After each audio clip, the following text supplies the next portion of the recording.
In 1915, the Boston Foundation opened its doors for the first time, one of the very first community foundations in the nation. But then a year later, something remarkable happened. A very successful businessman, James Longley, left his whole estate of $4 million to the Boston Foundation. And that enabled the Boston Foundation to be the very first foundation in the country to make grants. Today, James Longley is helping a young man named Eliseo de Pina fulfill his dream of a college education.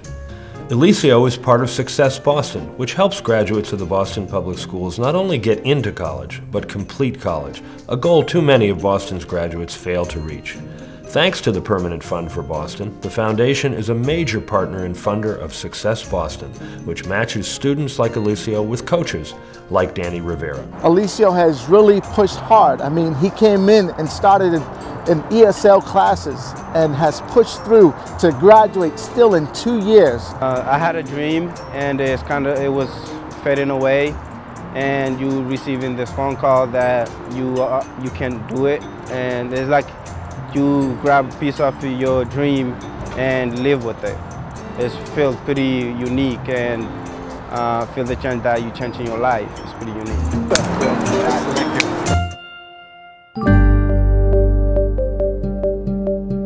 In the early 1900s, Anna Frothingham volunteered for organizations that fought for the rights of women. When she died at the age of 90 in 1939, she left a major bequest to the Permanent Fund for Boston. Today, Anna is helping Ingrid Trench build a healthier life for herself and her children with the help of a group called Health Leads. Not only do the doctors that Ingrid sees prescribe her medicine when needed, but more importantly, they give her prescriptions for things like childcare, food stamps, which are all the very things that she needs in order to stay healthy and to do what the Boston Foundation's aiming to do, create healthy people in healthy places. I think what Health Leads does is important. It was important for me, and I think it's important in the community because when you're all of a sudden you find yourself in a situation where you need the help and you need the resources and you don't know where to go. It's the connection between the doctor, because a lot of people do talk to their doctors. So the connection between the doctor and an in-service provider that can get you these resources is just, for me, it was somewhat life-saving because, like I said, I felt alone.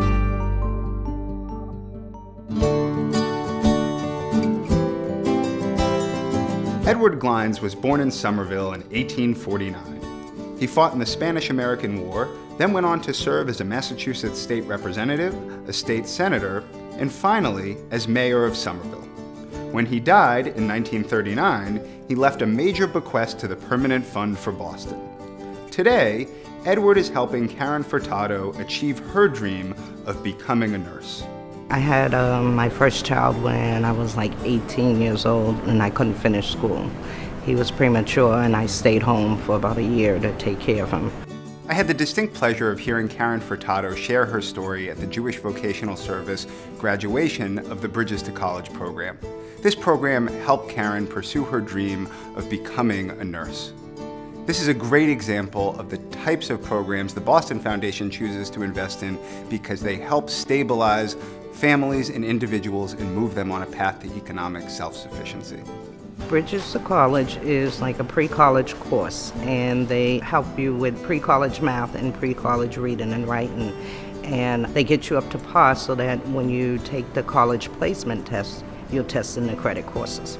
I've worked all my life, and every job I had was a desk job, basically, or, in a cafeteria or something like that. And I want to set an example for my children to let them know, no matter whatever you're going through, it's never too late to further your education and better yourself.